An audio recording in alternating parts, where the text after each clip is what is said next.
We're going to start in Dallas, and we're going to stay in Dallas because I have a lot to say about last night's game as the Thunder even the series 2 apiece. This was, I was trying to think of it as I was watching it. I was kind of thrilled I didn't really root for either of these teams, but it was a dentist appointment type win for the Thunder. At first, I'm going to share with you all my bad OKC thoughts. The pretty typical ones, a lot of cliche ones that you were seeing last night and would have happened today, would have led all the shows. Too young. Dallas looked like the tougher team, so maybe Oklahoma City just isn't tough enough. It'd be nice if they had another big. I think that was coming back into play, even though the points of the paint stuff, the rebounding numbers aren't egregious. It just feels like there's an opportunity for a big that could play at the rim to back up Chet.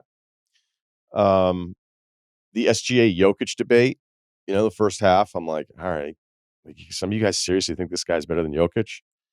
The Jalen Williams-Paolo debates that I'd seen in the past, which I'm not even saying like are that prevalent now, but they at one point existed, and you're thinking, wait, you guys thought this guy was at Paolo's level? Does this team need a number 3 offensive option? Which I still think they may need a bit of a more alpha shot creator, but then when somebody like Karis LeVert comes along, I'm like, yeah, maybe you don't want that, because the beauty of this offense, the team that was number 3 in offense in the NBA this year, they're one of the 2 best shooting teams. The thing about them was that it felt like the offense consistently was always a threat because of their depth. You're thinking, okay, but do they have like a third playoff creator out of this group? It's not Giddey, who we'll get to. It's not Dort, as much as I like him. It's not Isaiah Joe. Is it Cason Wallace? Is Chet somebody you're actually running plays for at this point? Not really. Like, you're not clearing out a side for Chet. You're like, okay, well, who could they get? So all of these thoughts are running through my head as I'm watching what I think will be a 3-1 lead for Dallas. It's going to be tough for the Thunder to come back against them. And look, Dallas very well still could win this series, as disappointing as last night was. But I had all these thoughts. I had all of them. But the halftime score was still only 54-43, even though it felt worse. I thought Dallas's defense was incredible. Their size with PJ against SGA, the Josh Green minutes. I love his minutes when he's out there running around. At one point, as PJ was lighting it up from 3 again, I'm like, all right, I guess this guy's just going to be a 20-game scorer in the playoffs. He's just going to keep doing it every single night. But despite the score, in Dallas, plus 24 points from the three-point line at the half, they shot 43%. OKC shot 9% from 3 in the first half. Free throws kept the Thunder in this game, 12 of 13 in the first half. And this wasn't about getting calls, even though the Thunder took more free throws. But when you look at it by the end of the game, OKC was 23 of 24. Dallas was 12 of 23 from the free throw line. So that is one of, I believe, the 2 major parts of what decided this game. The other part, as you know, if you watched or if you paid any attention to how this game is being talked about, this is one of the all-time SGA games. He doesn't have all these deep playoff runs to compare it to, but what he did last night, considering how challenging it was for his team to score, this is one of those games, like, depending on where SGA ends up going, if he ends up getting an MVP, if he ends up getting some kind of title, this was the kind of game where you're like, this is when the resume. There's some other nice scoring games against the Pelicans and all this other stuff, but like, this was needed. And he felt like, well, I didn't feel like, it's the truth. I mean, guys were passing the ball around, just kind of throwing it back to him, being like, hey, you figure it out. And figure it out he did.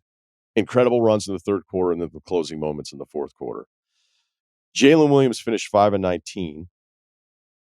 I know he took 19 shots. He was passive. He didn't seem comfortable. You're going to have to trust me on this one. I was paying close attention to it. I really locked in like the beginning of the second quarter when SG is out and Jalen starts the offense. There's a couple plays in there. He got fouled a couple times, but I just was like, this is the moment where you need to kind of be SGA. And you've shown this through fourth quarters in the regular season with his numbers. And he's had all of these moments. And the reason we all really like him and what he possibly could be. But there were too many possessions where it's like, you're not even really looking on this one. You're not looking to attack. Like, you're going to pass it to Giddey again. He had 2 drives in transition where he probably could have just gone to the rim and gotten more free throws. And he decided that he just wasn't interested in it. I was shocked with some of his decision-making last night. They were trying to figure out different switches for SGA to get PJ Washington off of him. I thought they did a brilliant job of like, hey, Kyrie's in foul trouble, and it's Kyrie. So as great as Kyrie has been with his just effort and smarts on defense throughout much of the series, which is a big part of Dallas' success. They were trying to get PJ off and attack Kyrie at sometimes, but there was also like a PJ Luka part where Luka was on Jalen Williams. They ran 2 switches late in this game. They got the switch. SGA is kind of waiting for just that lateral entry pass. So it's not even some kind of like entry pass into the post or into the elbow. And Jalen then decides to like attack PJ on one and then takes an absurd 3-pointer at the end of the shot clock. So there were a lot of bad moments here for Jalen Williams. I know he had the end one where he celebrated in a way of a guy that's been really frustrated. He had the transition play, and then he had that baseline dunk where he bobbled the ball, but you could see the ball was touched by the defensive player, which allowed him to reset and dribble again, which the funniest part, which I don't know how many of you caught this, is when they were showing the highlights and looking at this play in particular, and Zach Zarba said afterwards this was the right call. Ernie was like, well, the ball was tipped. And Draymond Green's like, no, double dribble. Like, you can't dribble it again. And everybody knows, like, yeah, once the ball is touched by the other person, you can gather again and then dribble it. And Draymond was telling Ernie he was wrong on the set. But I think all of this is kind of like moving forward. All right, Jalen Williams had a bad game. But it's that comfort level thing. The irony of like SGA's comfort and why when you have a younger player that maybe has a game like Jalen did last night. I remember in 2020 when it was the Thunder with that group of Chris Paul, Schroeder, and SGA, where they lost in 7 to the Rockets. If you look back at the numbers, you'll think the shooting numbers are fine for SGA, but there were just moments. It's like, I don't really want to do this right now. And it felt like SGA was surrounded by players that didn't want to do this right now. He was 10 of 14 from the mid-range. Okay. He couldn't get to the rim last night because of Dallas's defense, and he's not going to take threes. He only took 1 and missed it. His 10 mid-range makes in a playoff game, he and Chris Paul are the only players to do it in the last 5 years to hit as many as he did. And he had like another 4 inside of the paint, but outside of the restricted area, because right at the restricted area is just not him, just not there for him right now because of Dallas's defense and how good they've been. So look, there was a little Chet late, 2 free throws, ice water, 9 seconds left, hits the 3 that put him up 3. The case in Wallace threes, his defense, I think, leads to maybe a harder decision for OKC about what they want to do with Giddey. Giddey ends up with the ball way too much. I know Dagnall after the game was saying, hey, we won the Giddey minutes tonight. Giddey just ends up with the ball way too much because of what Dallas is doing defensively. So if Wallace stretches the defense a little bit more, then it's going to be easier, not only for SGA, but maybe a Jalen Williams, who I just didn't love his game last night.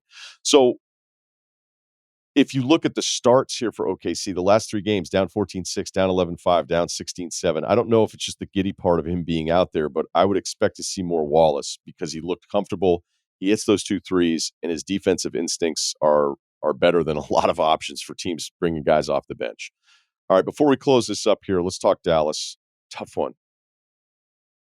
I thought Luka looked the best that he's looked in this series, meaning his movement, but he didn't hit any shots.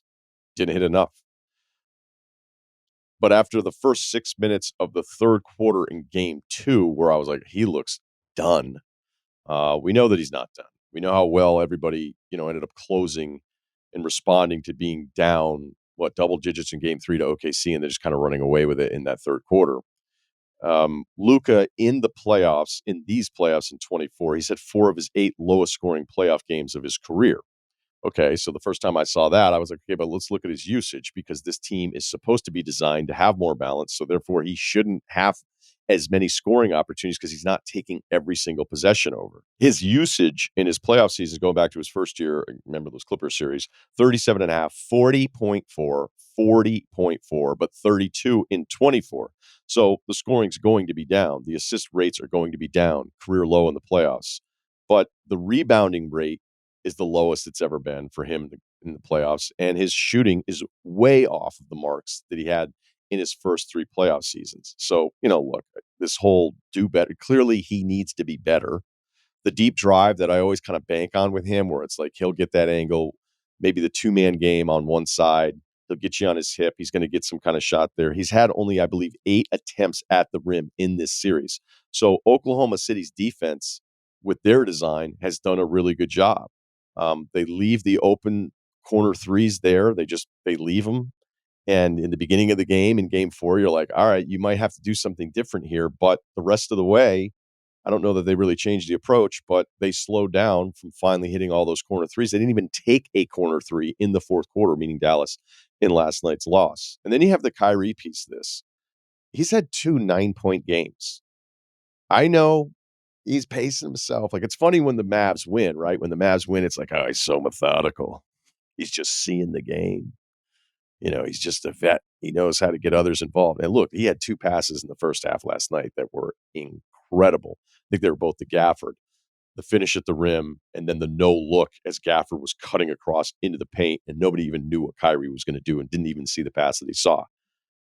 You got to take more than 12 and a half shots.